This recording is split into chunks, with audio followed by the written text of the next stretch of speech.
Muchachos, entonces les comento, muy buenos días para todos, me alegra saludarlos. Siempre es un placer estar con ustedes y sobre todo pues tratar de utilizar estos espacios, aunque virtuales, para poder comunicarnos.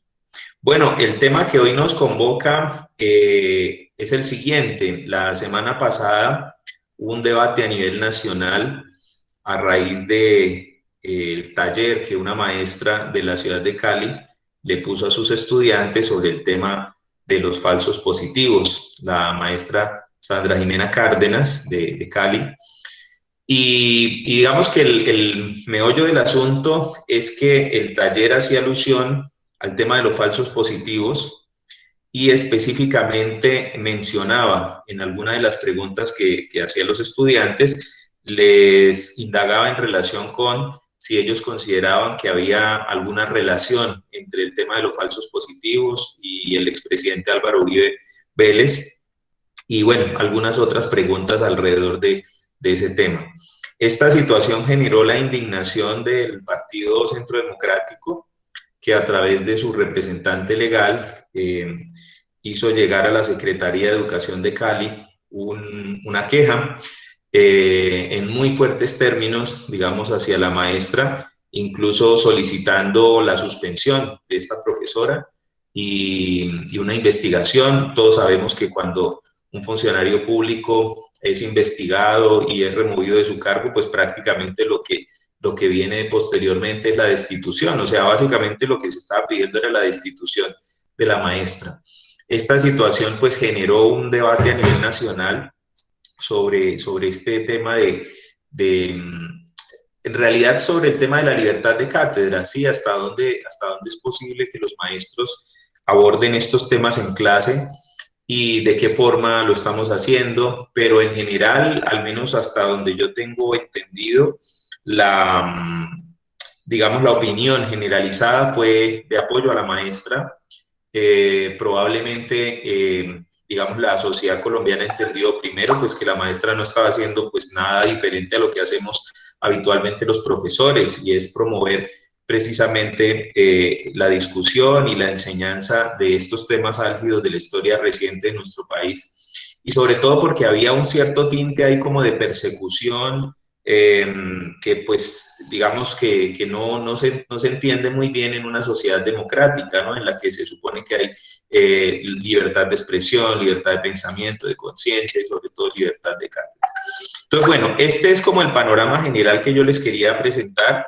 De todos modos, yo les compartí esta mañana un artículo escrito por un pedagogo colombiano muy reconocido, que fue Julián de Zuviría, y pues a raíz de ese artículo es que yo quiero que hagamos el ejercicio de debate.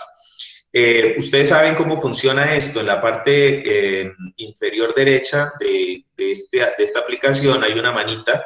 Entonces, el que quiera comenzar a hacer uso de la palabra, entonces levanta la manita y yo en ese orden le voy dando la participación. La idea es que, en primer lugar, pues quiero escucharlos en general, digamos, cómo les fue con esa lectura, qué encontraron allí, qué opiniones tienen, qué comentarios o qué preguntas en relación con la lectura, y pues también en relación con el video que vimos sobre la obra 1984 de George Orwell.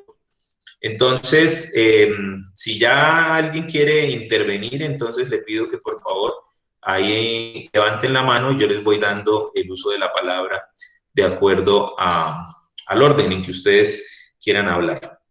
¿Quién empieza? ¿Quién quiere arrancar? ¿Quién comienza con el ejercicio? ¿Algún voluntario? Eso, muy bien. Valentina, la escuchamos. Pues a mí me pareció que eso de promover la ley que quería hacer el representante del Centro Democrático, Eduardo Rodríguez, se veía muy marcada su finalidad, ¿no? Me llamó la atención cuando ahí en el documento él dice que quiere tener una verdad oficial. Y referirse a una verdad oficial es como referirse a solo mostrar la cara de la moneda, solo una cara. Entonces, si él dice que mostrar una verdad oficial a los estudiantes sería mostrarle la verdad desde la parte del centro democrático. Entonces, como que no me gusta esa idea, porque a las futuras generaciones nos deben dar la posibilidad de conocer el pasado. ¿Por qué? Porque vamos a hacer las que vamos a elegir próximamente a nuestros dirigentes. Y si no conocemos muy bien, vamos a terminar como estamos ahorita. O sea, los dirigentes escogemos al que nos parece popularmente mejor, pero que al final de todo no termina siendo nada. Vale, Valentina, muchas gracias por su participación. Bueno, ¿qué otro estudiante quiere dar su opinión, punto de vista? Que levante la mano. Además de Valentina. Bueno, y no levantan la mano, entonces voy a empezar a llamarlos. Vamos a ver. A ver, por aquí mi amigo André Alejandro Niño. André, ¿y su merced qué opina sobre la lectura o sobre lo que acaba de decir su compañera? Pues, profe, yo lo que opino sobre la lectura, pues sí, como Liz dice que no hay una, ¿cómo es que era? Una verdad, ¿cómo era? Es que estoy buscando en el texto esa frasecita de no existe de la verdad, ¿qué era? La verdad esa, creo que la estoy buscando. Bueno, él decía que quería implementar una verdad oficial. Esa, que pues una verdad oficial, en cierta parte no sería verdad oficial porque esa tal verdad oficial sería propuesta por lo que a ellos le conviene, no más. Entonces, también con relación del video que a ellos les decía que esta es la verdad y usted tiene que seguirla porque así es el derecho de las cosas, si no, no hay más, esa es la verdad, punto y punto. Entonces, que no, pues desde mi punto de vista yo digo que no existe una verdad como absoluta porque esa verdad absoluta fue creada por alguien y que nosotros los seres humanos no somos perfectos como para crear algo que sea a ciencia cierta. Vale, André, muchas gracias. Bueno, ¿algún otro voluntario o sigo disparando? Bueno, no hay voluntarios. Entonces, a ver, por acá Jefferson Andrés García. Jefferson, ¿qué opina usted de la lectura que hicimos, del artículo, del video o de lo que han dicho sus compañeros hasta el momento?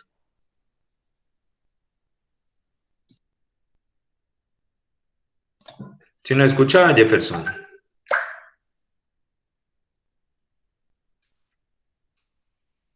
Jefferson García. ¿Qué pasó, Jefferson? ¿No nos escucha?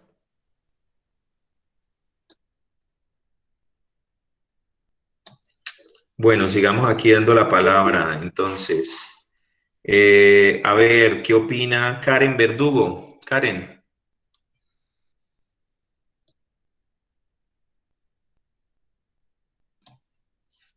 Karen, ¿sí está por ahí? No, tampoco está. No me diga que apenas se conectan y de una vez se pierden. Karen Verdugo.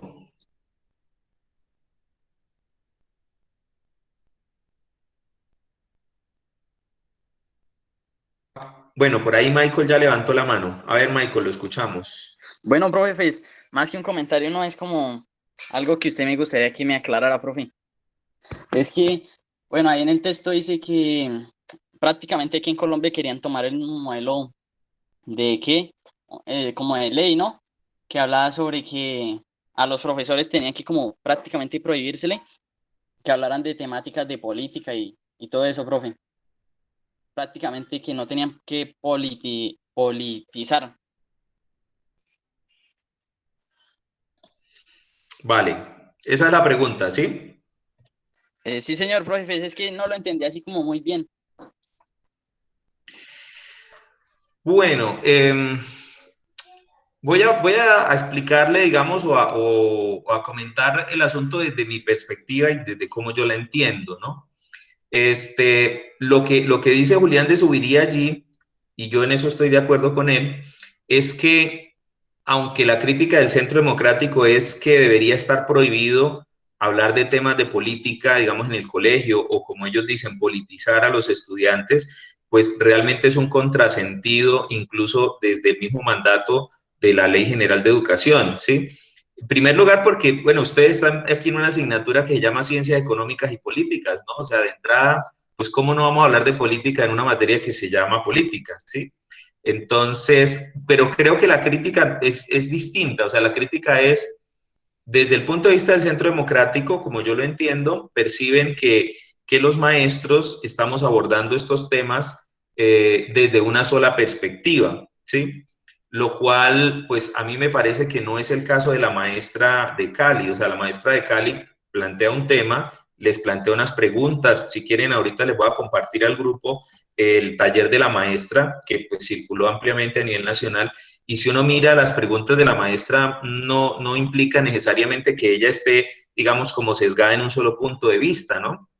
Esa podría ser la crítica, y yo creo que Julián de Zuviría en eso es muy claro, es decir, el problema no es que los profesores hablen de política en el salón de clase, ojalá lo hicieran más, ¿sí? Ojalá habláramos más de estos temas y ojalá los estudiantes profundizaran más en lo que tiene que ver con la realidad nacional y con temas de política. El problema es cuando usted solamente permite una perspectiva o un solo punto de vista, que lamentablemente parece ser que es lo que el Centro Democrático sugiere, ¿sí? O sea, que no se hable sino de ciertos temas y desde ciertas perspectivas, y eso pues obviamente cierra el debate y cierra la discusión. Claro, Julián de Zuviría también ahí sugiere, si ustedes lo leen ahí entre líneas, le hace también a los maestros un llamado de atención, a decirle, profes, hay que tener cuidado digamos, cuando se abordan estos temas, hay que mostrarle a los estudiantes que existen varias perspectivas, ¿sí? Es decir, no se debe abordar estos temas como precisamente como lo que se está criticando, como si hubiera una única verdad. Eso sí es peligroso cuando uno dice, mire, hay una sola versión de los hechos y esta es la verdadera y todas las otras son falsas, ¿sí? Eso sí es problemático. Por eso es importante, de todos modos, compartirles a ustedes, digamos, el panorama más completo posible de fuentes de información. Pues, digamos, en este ejercicio que estamos haciendo, yo les compartí una fuente que es el artículo de Julián de Zuviría, pero también les voy a compartir ahorita en el chat la denuncia que hizo o la carta que envió el Centro Democrático a la Alcaldía de Cali, a la Secretaría de Educación de Cali, para que ustedes vean, pues, como las dos perspectivas, ¿no? Como los dos puntos de vista que hay en esos documentos. Entonces, pues, para cerrar, digamos, lo que me está preguntando Michael, es que a mí me parece que hay un enfoque equivocado. Es mi perspectiva, ¿sí? Aclaro que es mi perspectiva, no es la verdad, ¿no? Pero es mi perspectiva. Yo creo que en eso se equivoca el Centro Democrático, en que realmente lo que estamos haciendo los maestros a través de estos ejercicios no es politizar o, como ellos dicen, adoctrinar, incluso es una palabra muy mal utilizada, sino abriendo estos espacios para que, número uno, los estudiantes conozcan estos temas que son de la realidad nacional. Número dos, que vayan a las fuentes, ¿sí? En este caso, por ejemplo, yo no les estoy pidiendo que me crean todo, digamos, la información que yo les estoy dando acá. Los estoy invitando a buscar también otras fuentes de información. Ustedes, de hecho, ahorita lo comentábamos con Valentina, ella me decía, pues yo me puse a buscar otros artículos que salieron en otro. Excelente, ese es el trabajo que hay que hacer, que ustedes vayan a otras fuentes, que investiguen otras perspectivas, incluso que, bueno, sería muy interesante en este debate escuchar, por ejemplo, al Centro Democrático, decir, bueno, ¿cómo han visto ustedes esta situación? O sea, ¿por qué están hablando de que los maestros a través de este ejercicio estamos adoctrinando a los estudiantes? ¿Qué entienden ustedes por adoctrinar? ¿Sí? Entonces, esta discusión que estamos haciendo aquí, primero, está dentro del mandato constitucional. Nosotros como maestros tenemos que enseñar sobre estos temas, más en una materia como esta que se llama Ciencias Económicas y Políticas.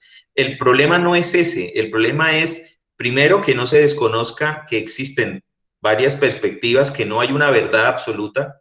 Cuando se parte del hecho de que hay una verdad absoluta, ya empezamos a tener problemas, que era lo que decía Zuviría en relación con el texto de Orwell, ¿no? El Gran Hermano, ¿sí? Esa alusión a la novela de 1984 es, existe un gran hermano, una figura, un ojo que todo lo ve, y ese gran hermano vigila precisamente que la gente no piense diferente al régimen que está representando el gran hermano, ¿sí? Y se persigue a todo aquel que no piensa de esa manera, que no sigue esa ideología y que digamos, incluso aquel que pone en duda a los postulados del gran hermano ya inmediatamente es considerado enemigo. Entonces, hay algo ahí peligroso, peligroso, digamos, en esa postura de seguir persiguiendo a los maestros que enseñan sobre estos temas cuando pues es parte, digamos, de lo que, del oficio nuestro, es lo que hacemos, ¿no? Enseñar y, pero obviamente, como les digo, pues respetando que existen diferentes perspectivas y mostrando el panorama más amplio posible. No sé si le contesté la pregunta a Michael. Sí, profe, sí, señor. ¿Sí? Sí, señor. Vale. Bueno, muy bien, Michael. Bien, ¿quién más quiere participar? Muestra, a ver, miremos cómo están aquí el chat de manos levantadas. Oiga, ningún otro se ha levantado la mano voluntaria. Ah, mentira, Luis Carlos. Luis Carlos, lo escuchamos. Profe, yo quería comentar algo que me llamó la atención más en el texto, que fue el título. 6.402 motivos para reflexionar sobre sobre el pasado. Aquí dice que tratan de prohibir el debate político en la libertad para que nosotros, no, para impedir que los jóvenes conocieran, interpretaran y debatieran sobre las raíces de nuestra historia.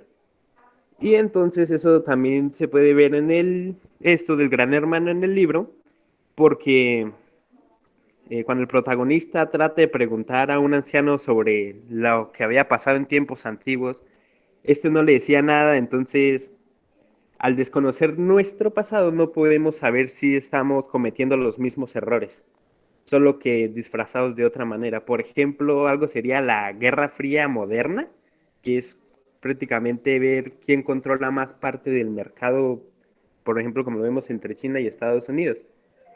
No es lo mismo de avances tecnológicos para destruir países, sino que es, por ejemplo, quién llega primero al espacio, quién crea más tecnología, por ejemplo, los autos eléctricos. Si eso es un avance que pone en peligro a las petroleras. Y entonces, por ejemplo, hace muy poco ocurrió un accidente con uno de los autos de Tesla que decía que estaba controlado por autopiloto y que sufrió un accidente y los hacen ver inseguros. Entonces, esa noticia se hizo bastante grande, la hicieron muy visible, pero en cambio los autos que chocan todos los días y la cantidad de accidentes automovilísticos que suceden no se muestran tanto porque si no habrían noticias sobre eso todos los días, pero cuando es algo que puede afectar a la competencia, que pone en peligro a una gran industria, se hace muy visible. Y esto es la guerra, como una guerra así entre mercados. Esto ya lo habíamos visto antes y por eso ahora lo podemos ver, pero a no ser tan, no afecta a la vida de las personas directamente, no se le da una importancia a las personas en general. Por ejemplo, usted no va a preguntarle a una persona en el campo si le interesa o no le interesa cómo está avanzando la tecnología en varios ámbitos. Y entonces también existen personas que piensan que hablarle a los chicos sobre el pasado va a hacer que ellos empiecen a tomar esas ideas y las vuelvan a traer al presente y se pongan en contra del gobierno, ya que sabemos que los gobiernos no son perfectos y antes cometían asesinatos, colaboraban con empresas, por ejemplo, con lo de las bananeras, y entonces al gobierno no le conviene que las generaciones del presente sepan que que los gobernantes estuvieron involucrados en eso, que el gobierno es así, no quieren que piensen que son malvados para que no los quiten del cargo porque le tienen miedo al pueblo. Saben que si la gente se llena de incertidumbre así contra el gobierno, se puede generar como una revolución. Y por eso es que sucede lo de los líderes sociales. Entonces, por eso es que creo que no les conviene que nosotros hablemos mucho y pensemos y reflexionemos y debatamos sobre el pasado. Ya. Vale, Luis Carlos, muchas gracias. Bueno, usted ha dicho varias cosas, entonces voy a tratar pues de hacer alusión a eso que usted ha mencionado. Una característica de los regímenes totalitarios, digamos, que se dieron en el siglo XX, sobre todo, digamos, en el totalitarismo de izquierda que se dio, por ejemplo, en la Unión Soviética, como el totalitarismo de derecha que se dio, por ejemplo, en la Alemania nazi, o en Italia de Mussolini, o en las dictaduras militares de América Latina, de las que vamos a hablar ahorita en este periodo. Resulta que es precisamente ese miedo que le tienen esos regímenes digamos, ¿cómo le digo yo? Como a la disidencia, como a la crítica, como al pensamiento divergente.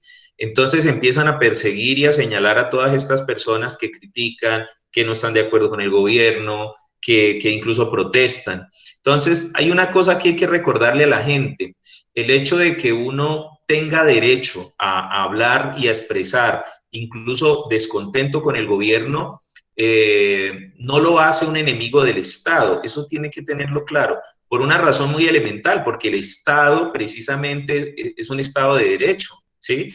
Entonces, un presidente democrático diría a sus ciudadanos: pues mire, yo soy el garante de los derechos, y esos derechos incluyen, por ejemplo, el derecho a la protesta. Es decir, yo tengo que defender y proteger incluso a las personas que están en desacuerdo conmigo, ¿sí? Es así, o sea, es decir, yo, por ejemplo, voy a poner el ejemplo del salón de clase, y se parece un poquito a esa actitud. Si yo fuera un profesor totalitario o dictatorial, pues yo solamente permitiría que los estudiantes que piensan como yo participen, ¿sí? Y los estudiantes que están a favor de mis ideas tienen derecho a participar todas las veces que quieran, y tienen 5 además. En cambio, los estudiantes que no piensan como yo, que me llevan la contraria, entonces yo no los dejo participar, yo los silencio. Bueno, ahora es más fácil, ¿no? Uno simplemente lo silencia desde acá y listo, ya no lo dejo hablar, y fuera de eso le pongo 3 o le pongo 1 porque no me gusta su forma de pensar. Esa sería la actitud de un profesor dictatorial, ¿sí? O digamos, haciendo esta metáfora. Pero precisamente la democracia, y la democracia en el aula, es tan importante como la democracia en la sociedad.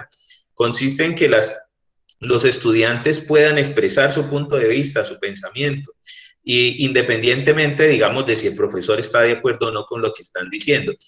A propósito de esa discusión ahorita con este tema, digamos, del famoso adoctrinamiento, surgieron algunas cosas como esta, ¿no? Decían: no, pero es que hay profesores en el aula que le imponen a los estudiantes un pensamiento. Yo siempre pongo el mismo ejemplo. Yo tuve algún estudiante hace algunos años, y el chico era bastante contrario a mi manera de pensar, tenía un pensamiento bastante diferente, y casi siempre en este tipo de discusiones siempre discutíamos, siempre los dos estábamos, digamos, o sea, los dos no, sino él digamos, me generaba como mucha, como le digo yo, no digamos oposición, como que siempre, digamos, opinaba casi lo contrario de lo que yo opinaba. Y aún así era el estudiante que más participaba en el salón, al punto en que, por ejemplo, algunos compañeros incluso se molestaban y decían: no, hermano, ya deje de hablar, ya no sé qué. Y yo era el primero que salía a defenderlo, a decir: no, pues déjenlo hablar, tiene derecho a expresar. Que no nos guste lo que él esté diciendo no quiere decir que él no tiene derecho a hablar. Esa es una de las características de la democracia. En la democracia, no, digamos que no debería existir ese tipo de restricciones a la libertad de expresión, ¿sí? Un gobierno que se preocupa porque hay mucha gente hablando, digamos, mal de él, y quiere que esas personas no hablen, no es un gobierno democrático, ¿sí? Entonces, esa es, digamos, una de las reflexiones que yo entiendo, digamos, que más o menos nos llevan lo que está diciendo Luis Carlos. Pero Luis Carlos también menciona algo interesante, y es lo peligroso que es la idea de que exista una verdad oficial. O sea, cuando no se pretende o cuando no se quiere que se estudie el pasado, de alguna manera lo que no se quiere es que se miren otras perspectivas y otros puntos de vista. Nos han enseñado una historia, y eso es una cosa que tenemos que analizar con mucho detalle. Nos han enseñado la historia desde una sola perspectiva. Entonces, el problema no es que estudiemos la historia o estudiemos el pasado, el problema es que sigamos estudiando el pasado con una sola visión. ¿Qué tal si miramos la historia de Colombia, por ejemplo, desde la perspectiva de los indígenas, desde la perspectiva de los negros, desde la perspectiva de las mujeres, por ejemplo, ¿sí? Desde la perspectiva de los líderes sociales, desde la perspectiva de las víctimas del conflicto armado? Eso sí sería interesante. O sea, empezar a mirar digamos, esa historia, ese pasado, pero escuchando más voces, escuchando otras personas, otras fuentes de información. Ese sí sería un tema importante. Y usted mencionaba algo sobre la Guerra Fría económica de hoy. Usted tiene toda la razón, y yo creo que es una muy buena ¿cómo se llama?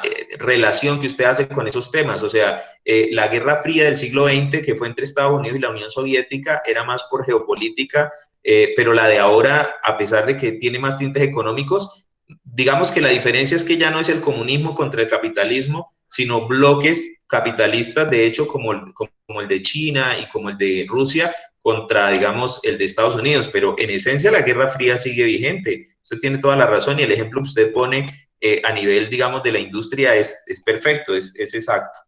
No sé si quiera comentar algo más, Luis Carlos. Creo que le entendí bien lo que usted dijo, ¿cierto? Sí, profe. Vale, muy bien. Bueno, yo me senté en la palabra porque vi que ustedes no estaban hablando, pero ahora sí vamos a ponerlos a hablar. Vamos a ver quién más tiene otra opinión por acá. ¿Quién levanta la mano? Olman, lo escuchamos. Eso, profe, yo tengo varios puntos, digámoslo así, y digamos que uno de ellos es el título. El título también me parece interesante el hecho de no solo el título, sino lo que lleva el título, digámoslo así, lo que dice, o sea, nombra el número de víctimas que hubo de los falsos positivos y, y lo nombra como razones para hablar de ello. Y es verdad, las razones son las víctimas, o sea, si no hablamos de ello, puede haber más víctimas sin saberlo, o sea. ¿Y esto qué? Y en teoría, hablando sobre la maestra y tales que, o sea, su pregunta no indicaba nada, digámoslo así, en términos de suponer que Álvaro Uribe hacía algo malo o hizo algo malo. Solo dijo como de, bueno, dicen que Álvaro Uribe estuvo involucrado o algo así, o dicen eh, que sí, que se habla sobre Álvaro Uribe cuando se toma estos puntos de vista. ¿Y ustedes qué opinan? Entonces, al preguntar ustedes qué opinan, simplemente estaba buscando que, pues, ellos desde su punto de vista dijeran, pues no, a mí no me parece porque tal y tal cosa, o no, a mí sí me parece porque tal y tal otra. Simplemente estaba buscando eh, a ver diferentes puntos de vista. Y pienso que no es nada perjudicial, digámoslo así, o no sé, pero, pero esto qué, pero sin embargo, pues sí es muy paila que digamos, este grupo del Centro Democrático esté, digamos, atacando por hacer esto solamente porque, digamos, estaba enseñando la historia desde varios puntos de vista y estaba buscando puntos de vista para una misma historia. O sea, pues yo opino que de hecho es lo que se debería hacer. Pues no sé. Bueno, Olman, muchas gracias. Usted también ha dicho cosas muy interesantes aquí. Y yo diría que con este caso de lo que ocurrió y sobre todo a raíz de la demanda que hace el Centro Democrático, me parece que fue, como voy a utilizar un dicho popular, ¿no? Salió el tiro por la culata en este sentido, en que, pues, digamos que lo que se buscaba con esto era evitar que los profesores, yo lo entiendo así, y es mi perspectiva, no estoy diciendo, repito, no estoy diciendo que lo que yo plantee sea la única versión, pero es mi manera de entender las cosas. Creo yo que lo que se buscaba era precisamente que no se tocara ese tema, o al menos que no se hablara, digamos, como de algo que es tan vergonzoso digamos, para la nación y sobre todo pues para el mismo Centro Democrático, dado, digamos, las implicaciones que tiene el asesinato de estas personas, de los falsos positivos, que está catalogado como un crimen de Estado realmente, ¿en qué sentido lo digo como un crimen de Estado? No porque sea una política de Estado, sino porque fue cometida por miembros de la fuerza pública, que son representantes del Estado, y en ese sentido, digamos, fueron crímenes extrajudiciales, ¿sí? No hay una justificación desde ningún punto de vista, ni desde la lucha contra el terrorismo, ni de nada por el estilo que se pueda justificar esa muerte de estas personas. Pero ¿en qué sentido digo que salió un poco al revés la cuestión? Porque a raíz de la denuncia y a raíz de que esto se volvió un escándalo nacional, parte, digamos, del respaldo a la maestra y al ejercicio que hizo, pues lo que yo veo que estamos haciendo los profesores de sociales es precisamente poniendo el tema sobre el tapete, es decir, diciendo como yo les les proponía esta mañana el encabezado de la actividad. Bueno, hay temas prohibidos en la enseñanza de la historia. O sea, realmente podemos prohibir al mejor estilo, digamos, de las dictaduras, que hay temas de los que no se puede hablar. Digo, eso es muy sospechoso y sobre todo en una democracia como la colombiana, donde se supone que hay un Estado social de derecho, donde se supone que en la Constitución están como derechos fundamentales la libertad de expresión, la libertad de pensamiento, la libertad de conciencia, la libertad de cátedra. ¿Sí? La libertad de cátedra no es que los profesores podamos decir o hacer lo que queramos en clase, eso no es libertad de cátedra.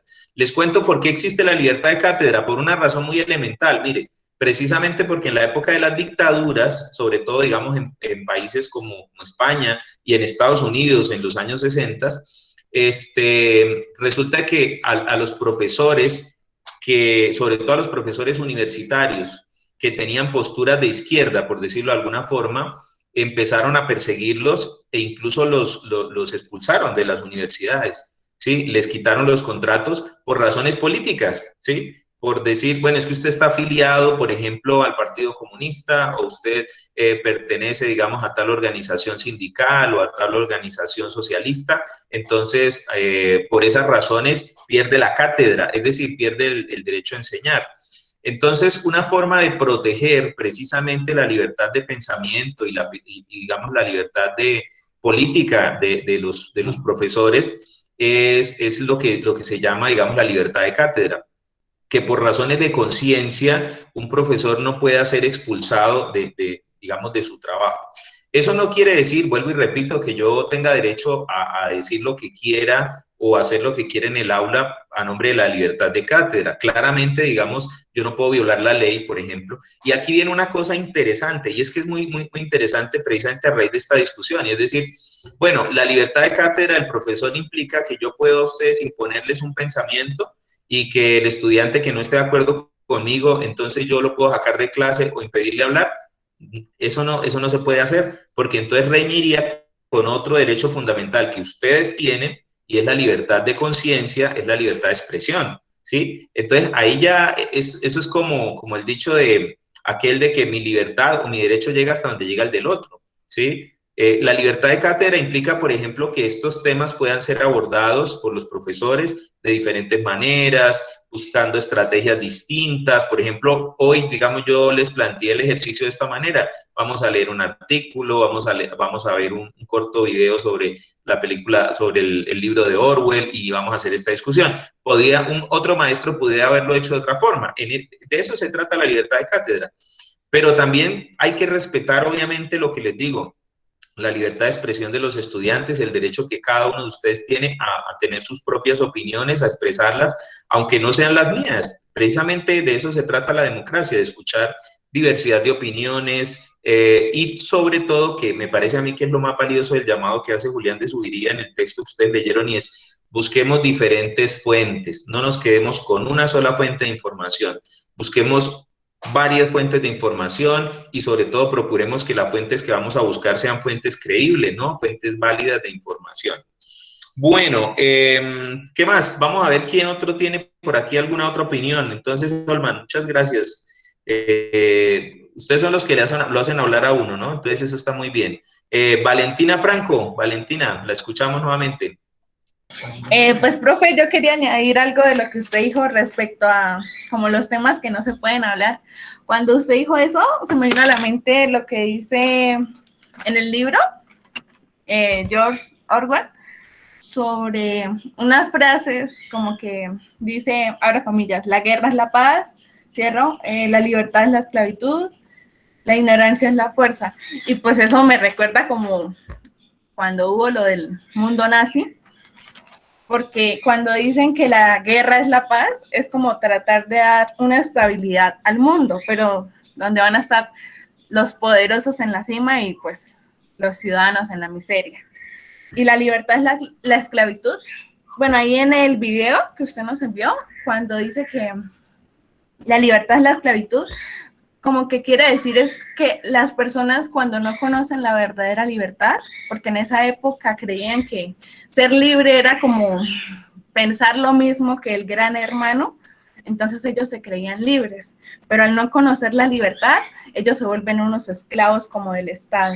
Y la ignorancia en la fuerza es una estrategia política, ya que si el pueblo no tiene como criterio, piensa igual que lo que quiere el Estado, pues va a ser mucho más fácil de manejar. Vale, sí señora. De hecho, incluso la figura, ¿no?, del gran hermano es muy similar a la imagen de Hitler, ¿no?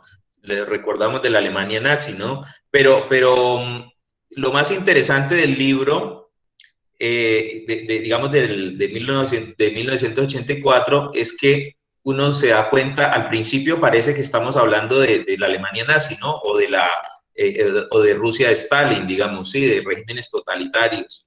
Pero rápidamente se da uno cuenta que muchas democracias, lamentablemente en la actualidad, han empezado a asumir esas actitudes dictatoriales. Llama la atención, por ejemplo, lo que subiría sobre lo que está pasando en Brasil con Bolsonaro.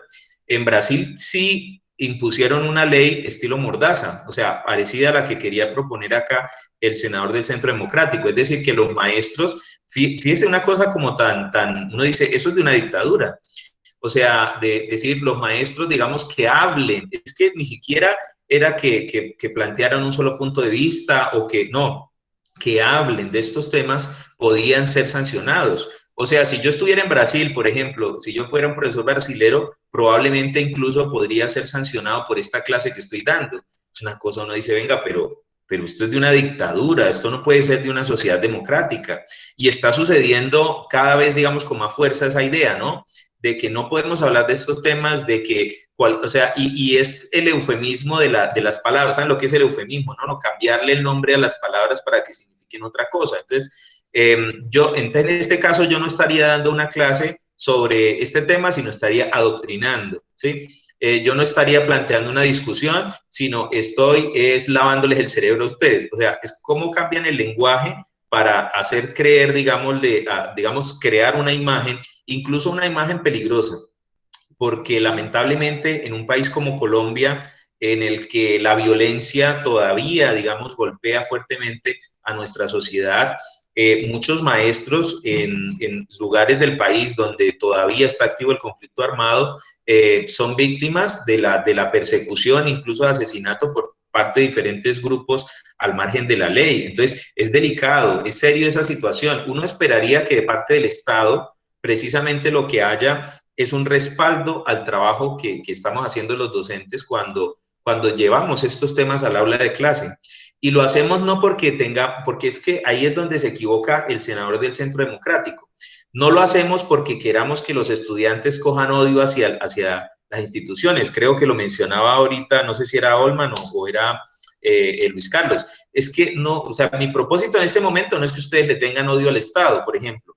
Todo lo contrario, que ustedes comprendan que en una sociedad democrática el Estado debe respetar esos derechos, debe hacerlos cumplir. Y yo soy el primero en decirles a ustedes que ese Estado que respeta los derechos, que garantiza las libertades, hay que defenderlo.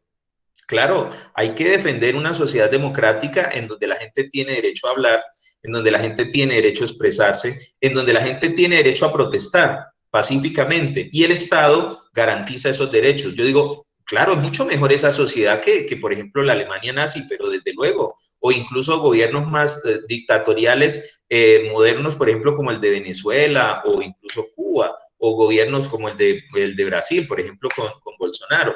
Desde luego que es mucho mejor, digamos, una sociedad como la que tenemos en Colombia, o una sociedad no, un Estado, digamos, que garantice esos derechos, ¿cierto?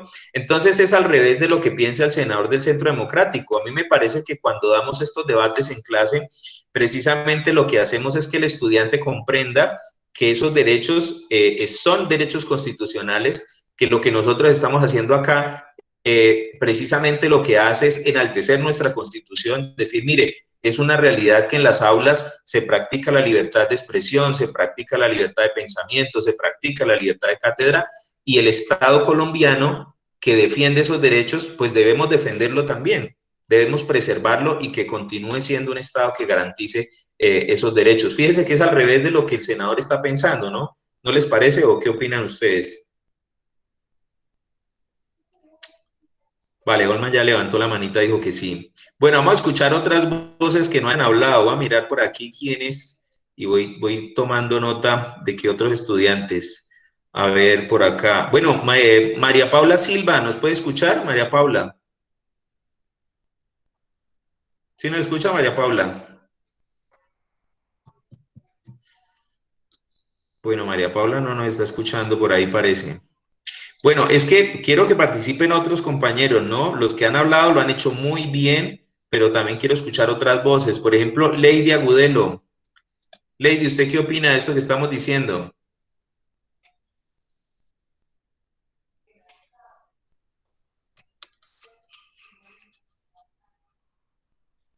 Después no diga que yo no les respeto la libertad de opinión o que no respeto la libertad de hablar, ¿no? Es al contrario. Andrei Niño, a ver, Andrei, lo escucho. Profe, otra cosa que me llamó la atención, pero esto es del video, es los 3 pasos que tenía la hermandad para poder pasarlo otra vez al protagonista, al bando de ellos, que era el aprendizaje, la comprensión y la aceptación.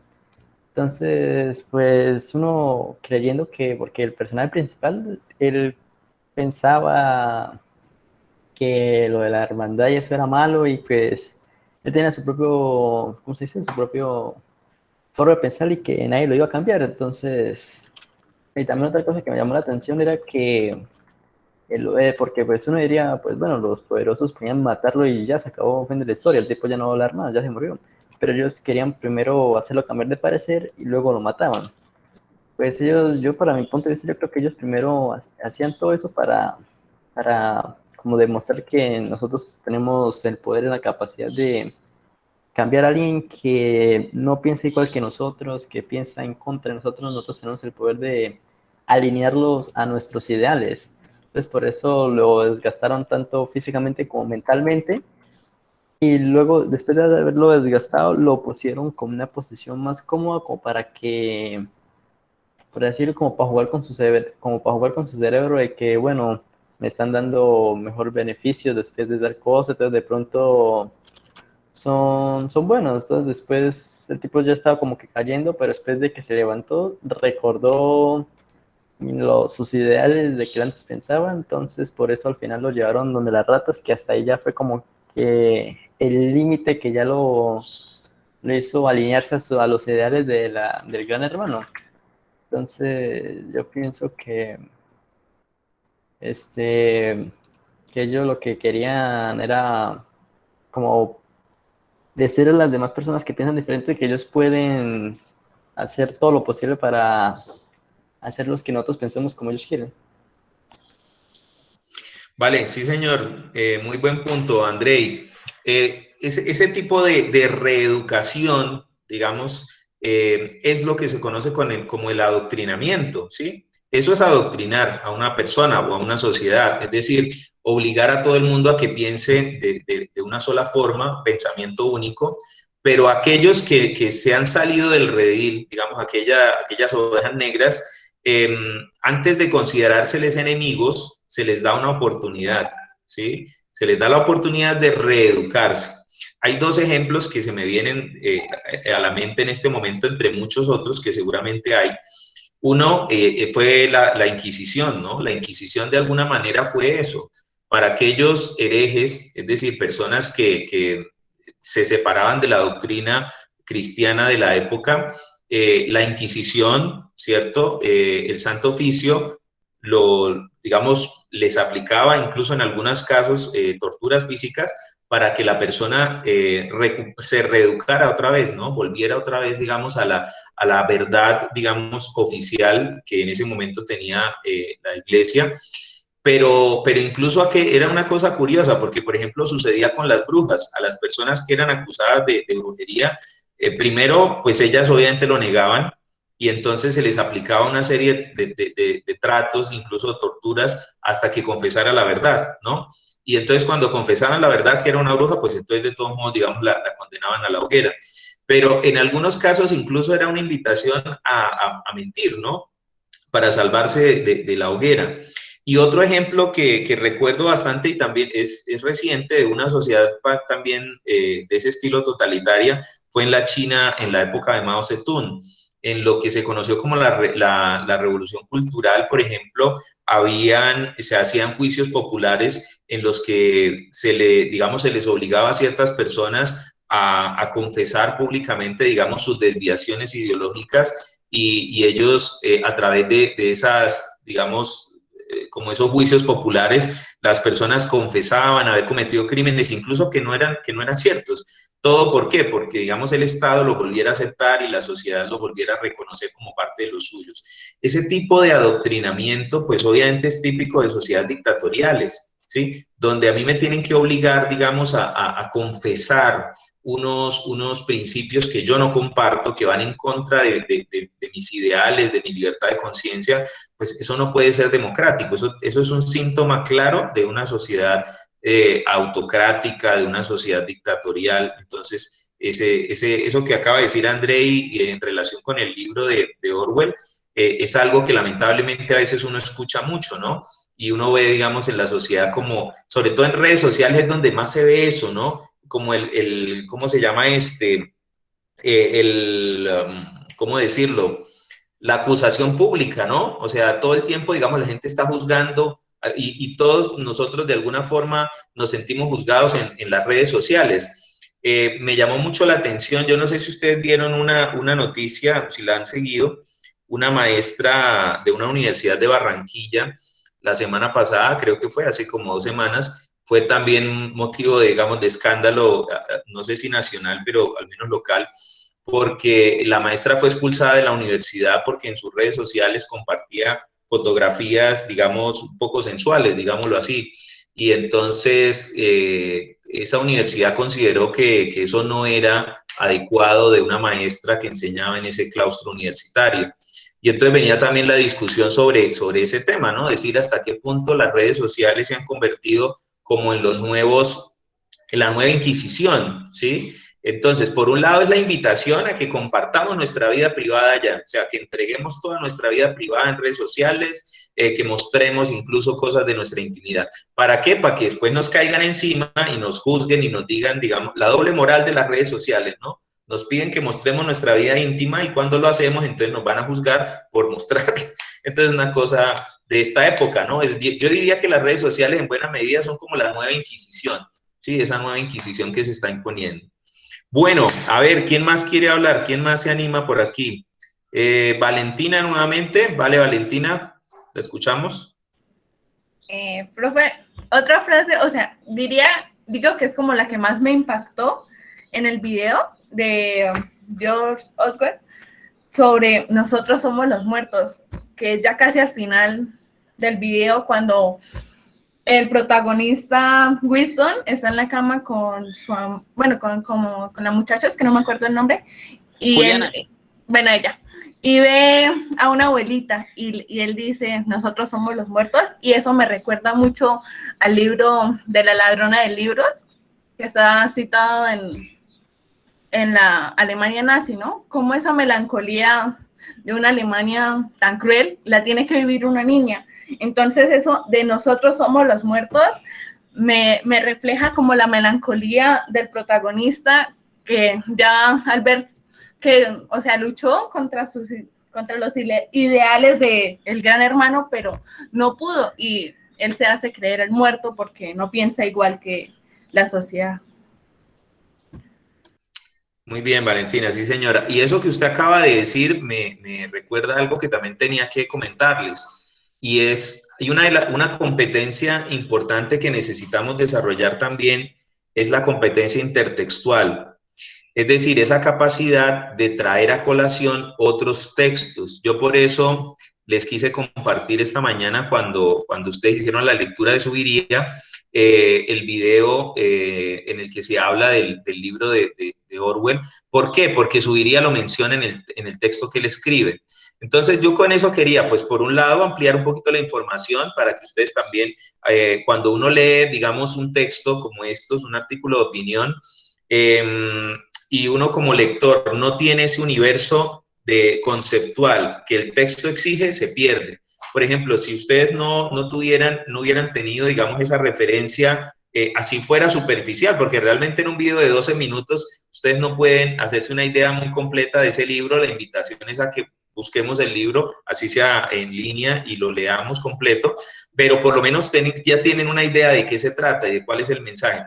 Si no tuvieran por lo menos esa idea, así sea superficial, créanme que es más difícil entender lo que está diciendo Subiría, ¿sí? Porque es esa alusión constante, digamos, a lo que se está diciendo en el artículo en relación con este otro texto es fundamental para la comprensión. Y lo que acaba de hacer ahora, en este momento, Valentina, es otro ejemplo de intertextualidad. Entonces ya dice, oiga, esto se parece un poco a la novela de La ladrona de libros, que hace alusión a la Alemania nazi. Entonces ya empezamos a encontrar ese diálogo que debemos tener intertextual. Esa competencia es fundamental para la lectura crítica. Yo sé que no estamos es curioso porque estamos hablando de temas en relación con otras disciplinas, ¿sí? O sea, esto que estamos discutiendo acá, eso es fundamental en la lectura crítica de los textos, la intertextualidad. Ser capaz de traer a colación otros textos para reforzar argumentos, ideas, razonamientos. Y si no tenemos esa intertextualidad, es difícil que tengamos una profunda lectura de los textos. Y además hay otro problema con eso, y es que un artículo como el de Subiría o como los artículos de estas personas exigen tener esa competencia intertextual. ¿Cómo se adquiere? Leyendo, buscando información, documentándose. Es la única manera en la que empecemos a traer a nuestro árbol cognitivo más información. Mira, la lectura es como quien arma el arbolito de Navidad, ¿sí? Uno tiene una estructura cognitiva y a esa estructura uno le va poniendo cositas. Cada vez que ustedes leen un libro o ven una película o digamos, tienen, digamos, esa experiencia, van poniéndole un adornito al árbol. Al final, pues la idea es que ese árbol sea bien frondoso, bien vistoso, porque le hemos, digamos, puesto cada vez más cosas a ese árbol mental, ¿no? Y esa, digamos, como la imagen que yo podría tener de lo que es un lector crítico, una persona que tiene también esa competencia intertextual. Ahora, eso también se conoce como la competencia enciclopédica. Eso no hay garantía de que porque yo lea mucho y tenga mucha información la procese bien, ¿no? Esta es otra discusión. Uno conoce gente que repite datos y cosas y, entre comillas, sabe mucho, pero ¿qué tanto ha procesado esa información? ¿Qué tanto la ha incorporado a su árbol cognitivo? Bueno, esa ya es otra discusión. Pero nos dio hasta para hablar de lectura de crítica en esta clase. Bueno, nos quedan 5 minutos. Yo quiero cerrar a las 11. Me parece que es tiempo suficiente para este ejercicio. Y quiero escuchar 3 voces más. Vamos a ver. ¿Olman quiere participar? ¿Quiere hablar otra vez? Vale, Olman, Sí. lo escuchamos. Esto que parte también de esto que del texto que me hizo pensar es el término este de verdad real o verdad absoluta, digámoslo así. Y es que, pues, en parte, pues la verdad es técnicamente subjetiva, o sea, aunque suene extraño, la verdad, pues, no tiene no es solo una verdad, tipo, ¿y quién define en realidad qué es verdad? Y en el momento en el que alguien quiera definir qué es la verdad, pues, es, es algo bastante peligroso, creo. Y también me hizo recordar a algunas cosas que vi hace poco, y es que, bueno, eso de llamarlo verdad absoluta o así, digámoslo así, es como una forma linda de llamar a algo que es bastante feo, digámoslo así, que es tratar de decir qué es la verdad para cerrar otros puntos de vista. Y es que hace poco vi algunas noticias de que querían llamar, por ejemplo, a los, esto, ¿qué? A los, ¿cómo se llama?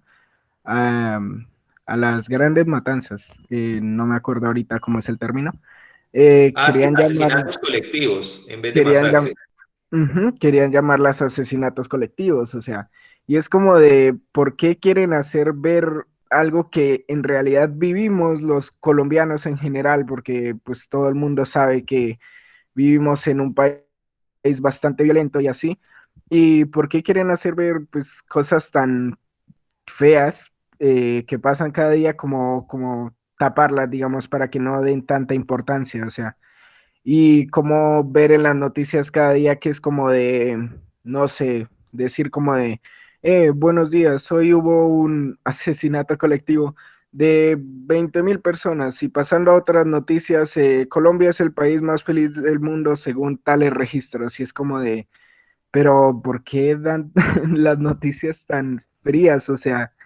es como de, como si quisieran, o sea, al final del día yo siento como de, bueno, yo me quedo con el, bueno, somos el país más feliz del mundo, porque es lo mejor con lo que se puede quedar uno y ya después, tipo, las noticias de asesinatos colectivos que ocurren cada día son como que las pasamos por alto, o sea, y es un poco triste ver eso y a la vez es un poco atemorizante, creo, pues no sé. Pues Olman, sí señor, estoy de acuerdo con usted y me parece que usted está dando en un punto importante. Ya habíamos mencionado aquí la palabra, eso se llama eufemismo, ¿no? O sea, cambiarle el sentido de las palabras, adornarlas para cambiar la realidad o para pretender cambiar la realidad, ¿sí? Usted pone un ejemplo, ¿sí? Yo tengo otro ejemplo que también es una palabra que me parece horrible porque oculta, digamos, lo grotesco de lo que significa y es el concepto de limpieza social, ¿sí? Cuando uno escucha ese concepto de limpieza social, uno se imagina, digamos, bueno, es una cosa buena, ¿no? La limpieza social es una cosa buena porque está limpiando, está embelleciendo.